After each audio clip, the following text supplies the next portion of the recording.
Bonjour tout le monde, bonjour à tous, bienvenue chez Magnussen en route vers la gloire. Alors on va continuer notre Giro en écrème toujours. Aujourd'hui on essaiera de faire la 7e étape et on va regarder. Donc on fera la 7e, la 8e et la 9e étape sur cet épisode, donc 3 étapes sur cette Giro. Alors je rappelle que je suis deuxième à 18 secondes de Jesus Herrada.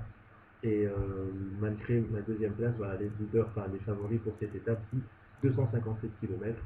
Et toujours Vincenzo Nibali qui est notre leader. Et moi je suis dans l'électro-libre, quoi. Alors c'est en extrême, je vous dis à tout de suite pour la dernière partie de cette 7e étape du Giro. Allez, donc 26 derniers kilomètres pour cette 6e étape. Vous voyez, je suis deuxième du classement général. Mais j'ai plus 5, ça n'arrive pas tous les difficultés. À bonne échéance, c'est plus 5.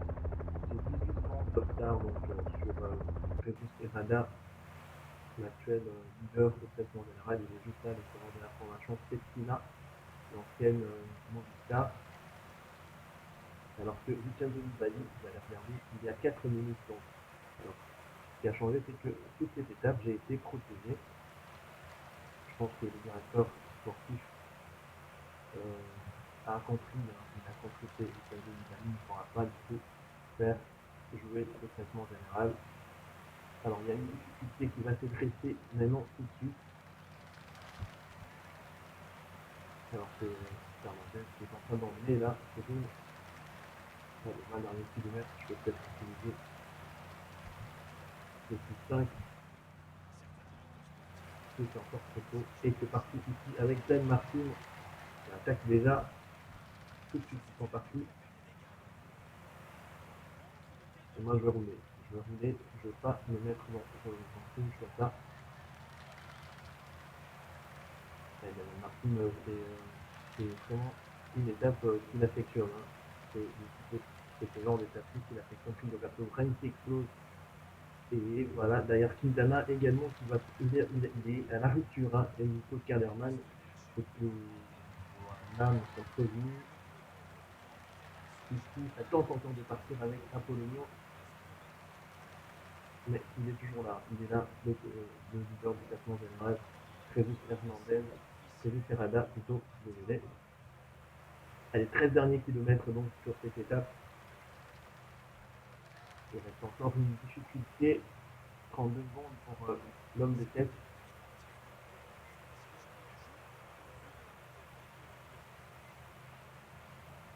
L'homme de tête plutôt. Alors donc c'est parti ici. Ça monte, hein. Et Radar va peut-être lâcher. Il va traquer un mec. C'est pas possible qu'il puisse faire ça. Il est en état de création, on peut dire ça. Allez, accélération devant de l'Irlandais. Et ici, c'est le frère Yates qui part à droite de la route. Avec, ils attaquent, hein. Ils attaquent vraiment tout le temps. Je sais pas comment ils font.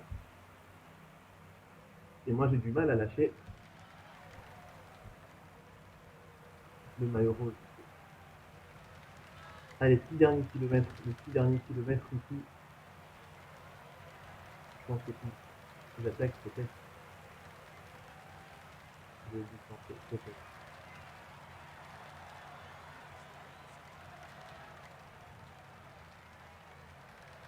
Alors, c'est une portion maintenant toute plate qui me fait tant.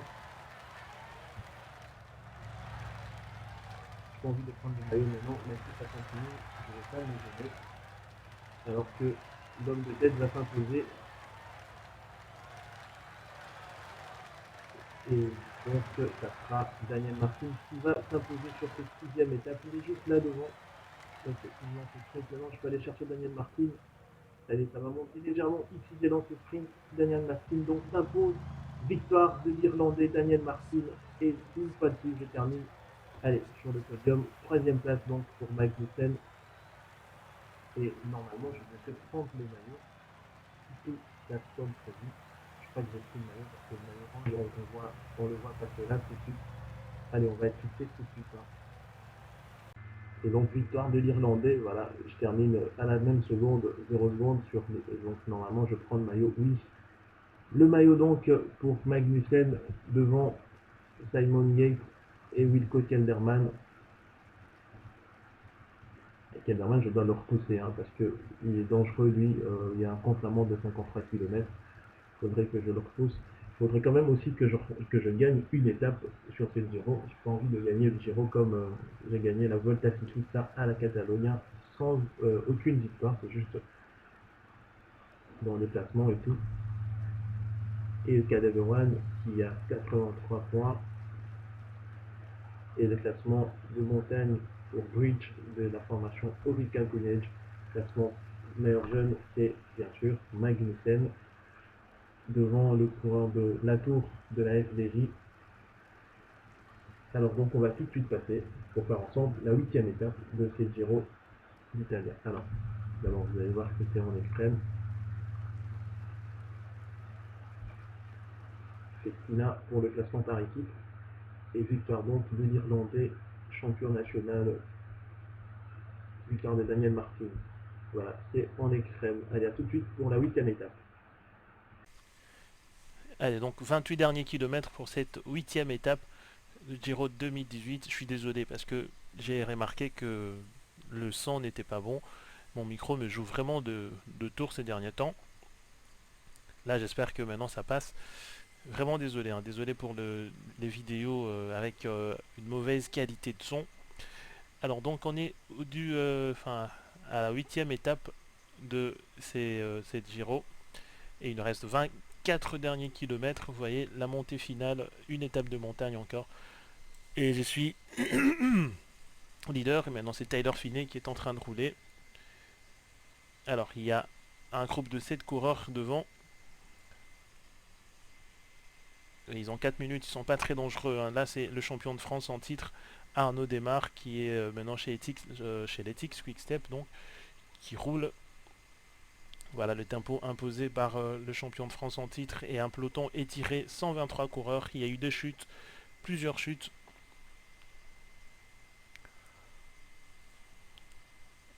Allez, 18 km et en plus il y a un vent qui souffle très fort à l'approche de cette dernière difficulté, c'est Viermoz. Alors la montée finale c'est 6.6 de moyenne. D'ailleurs Quintana qui est devant moi ici, mais il a 1 minute déjà. Mon principal concurrent, enfin c'est lui qui est dangereux pour moi, c'est Kelderman je pense. Voilà, donc Viermoz et Vincenzo Nibali qui est très loin, très très loin au niveau du classement général. Le Recan Messine, il est à 10 minutes de Magnussen. Donc, voilà, maintenant c'est Viermoz qui impose ce petit. Allez, ça tente de partir avec Moreno ici. Je vais rester sage, hein, très sage dans la roue de mes coéquipiers. Et démarrage de Louis Mentiez qui est parti. Il a 4 minutes, mais il roule pas. Qu'est-ce qu'ils attendent? Ils attendent quoi? Viermoz et Nibali. C'est pas vrai, hein. Ils veulent pas rouler. Mais rouler, bon sang!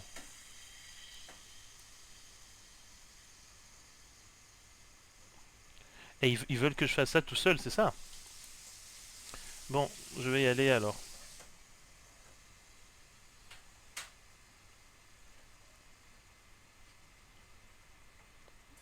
C'est pas croyable, hein, ce qu'ils font là, Viermoz et Vincenzo Nibali. Et c'est juste maintenant qu'ils commencent à rouler. Bande des chiens.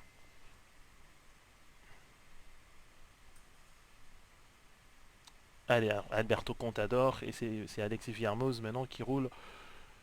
Et on voit là Yates qui s'accroche. J'ai encore ma garde à côté. Vincenzo Nibali n'a pas encore roulé. 7 derniers kilomètres donc de montée. Et maintenant c'est le Recan Messine qui reprend le relais. Oula, le tempo de Vincenzo Nibali. Et on est tout de suite parti, hein. Je suis parti avec Vincenzo Nibali. Et on va derrière Quintana qui s'accroche. Mais Vincenzo Nibali fait un gros tempo pour moi. Mais c'est peut-être un peu. C'est trop tard, hein, parce que lui, Mentiez est parti bien plus tôt. Allez, on va revenir. Nibali a encore un peu de jus. Je peux encore rester. Je peux encore profiter du tempo du Recan Messine. Alors, on va revenir sur le groupe lui Mentiez. Voilà, derrière Quintana qui s'accroche. Avec très gros travail, hein, très gros tempo de Vincenzo Nibali. Alors que Louis Meintez a attaqué devant. Et ici également, c'est parti avec derrière Quintana.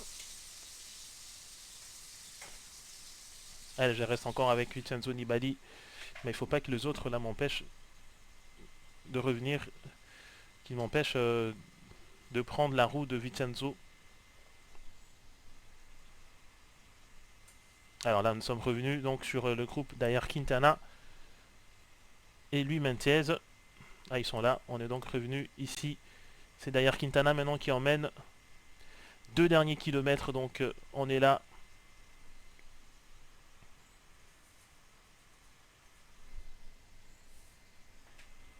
Allez, la banderole du dernier kilomètre ici. Il faut passer devant. Ils vont lancer leur sprint. Et moi, je vais lancer le mien. 700 mètres, donc je lance mon sprint. Voilà les sprints qui est lancé, 500 mètres. Je vais alors remporter la première victoire pour Magnussen qui s'impose devant Dayer Quintana. Victoire d'étape donc pour Magnussen devant Dayer Quintana, Tony Galopin, Louis Meintez, Rafa Majka, Trofimov, Léo Koenig, Simon Yates, André Almador. Un grand merci à mes coéquipiers, à Vincenzo Nibali. Encore désolé pour le micro. Je l'ai constaté que maintenant. Je suis vraiment désolé. Allez, on va regarder le podium de cette 8e étape. Et donc première victoire pour Magnussen sur cette Giro 2018 devant Dayer Quintana. Simon Yates est repoussé à 1-2 minutes maintenant. Et Whitcomb Calderman également à 1-36, c'est déjà bien. Et alors au niveau de classement par points, je me repositionne un 4e également. Cadaveroine est premier. Classement grimpeur, et bien je prends devant Dayer Quintana. Je pense que le maillot de grimpeur, je peux aussi viser le maillot de grimpeur. Alors, classement de jeunes, toujours Magnussen, et classement d'équipe, c'est la Festina, l'ancienne Movistar. Alors, on va regarder ensemble. C'était bien sûr en extrême, et on va tout de suite passer à la 9e étape. Allez, donc 24 derniers kilomètres pour cette 9e étape. C'est une étape avant la journée de repos. Je peux vous dire qu'il y a eu des chutes comme pas possible. Hein, parce que Viermoz, par exemple, je pense qu'il a chuté au moins 5 fois sur cette même étape avec la pluie qui facilite pas du tout la tâche. Voilà, encore une chute de Tyler Finney. Et Vincenzo Nibali aussi a chuté. Alors, donc on va se représenter devant la dernière difficulté alors que les hommes de tête ont 14, ils sont à 14 km de l'arrivée. Voilà, donc ça attaque ici avec un coureur de la formation, ça s'appelle encore comment? Oula, ils sont combien devant là? Je sais même pas. Allez, on va rester ici hein, parce qu'il y a une dernière difficulté bientôt, donc on va faire face. Il faudrait que je contrôle Adam Yates et Dayer Quintana. Il faut que je sois devant. Il faut que je prenne cette difficulté vraiment devant. Voilà, j'ai pris un peu d'avance là sur Adam. Voilà, derrière Quintana qui attaque ici. Il revient sur moi, il va partir. Il va me contrer. Voilà, Yates également. Yates qui part ici à droite. Attendez. Donc il faut que je contrôle en fait, que je contrôle ces trois là, ces deux ici plutôt, mais il n'y a pas, on n'a pas vu Wilco Calderman qui n'est pas là, hein. Koenig qui répond ici, et là je dois contrôler juste Yates, hein. Je dois contrôler Yates, je laisse rouler peut-être, si il va attaquer maintenant. Voilà d'ailleurs Quintana qui tente de partir, il s'accroche derrière Quintana. Et le rythme de Yates est trop élevé pour beaucoup de monde ici. Donc je bascule avec et je vais rester dans la roue de Quintana. Parce que moi je descends pas bien. Je ne descends pas bien. Ici, il faut être vigilant. On n'est pas à l'abri d'une chute ou autre chose. Alors, il ne faut pas prendre trop de risques non plus. Magnussen, rester juste collé dans la roue. Calé même dans la roue d'un de deux ici.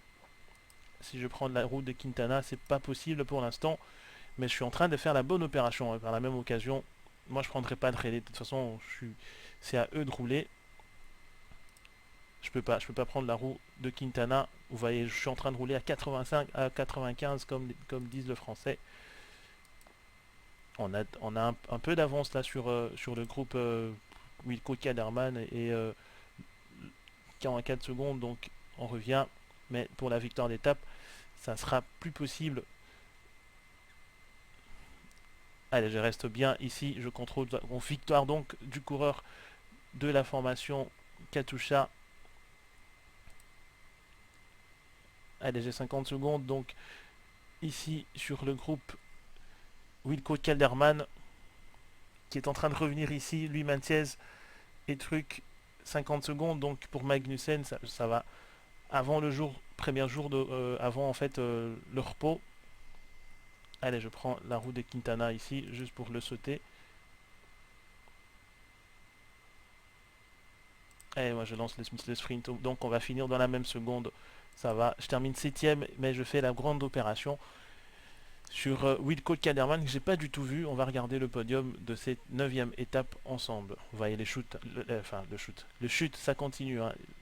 Enao qui a chuté, Rafa Majka qui termine maintenant. Allez, donc victoire du coureur de la formation Katusha et pas donc de changement au niveau de classement, mais par contre j'ai pas vu Wilco Kelderman qui était 3ème à la veille de cette 9ème étape de cette Giro 2018. Tout va bien pour l'instant avant la journée de repos. Et le classement, je suis 4ème à 23 points de Caleb Ewan. Et au niveau de classement de montagne, je suis 2ème derrière le coureur vainqueur de cette étape, le coureur de la formation Katusha.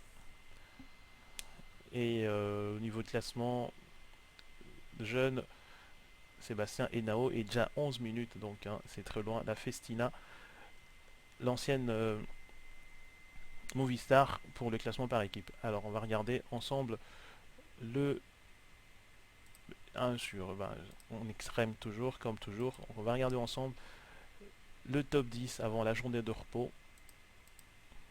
Alors on a Simon Yates, Quintana, Uran, Latour, la FDJ, c'est un jeune, hein, il est 24 ans, ça va.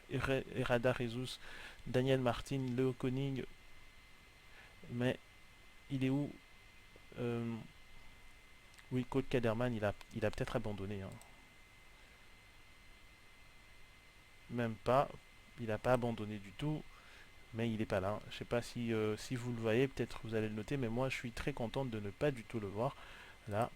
Et donc, on va se retrouver pour faire ensemble, je pense, le chrono 59 km et ensuite les 2 étapes ici de montagne. Allez, portez-vous bien. Ciao.